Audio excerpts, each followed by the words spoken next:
Ahojte, po dlhej dobe vás vítam naspäť a ak viete, kde toto je, áno, je to v Bratislave a tam presne som sa dneska rozhodla ísť.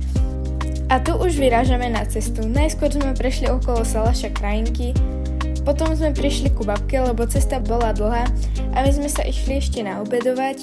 Tu vidíte Jacka, to je babkin pes, je to husky. A tu už môžete vidieť, ako vyrážame ďalej na cestu a je tu nádherný hrad. Tu máte kameňolom a tu už máte krásny západ slnka a pole. Keďže Bratislava nie je hlavná zastávka, ale je to práve Chorvátsko, kam pôjdeme na týždeň na dovolenku. A tu už pomaly dorážame do Bratislavy, kde po dlhých hodinách prichádzame.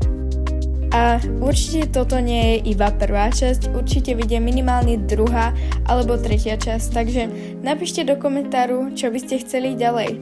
Ja sa s vami na zatiaľ lúčim a ahojte, vidíme sa v byte.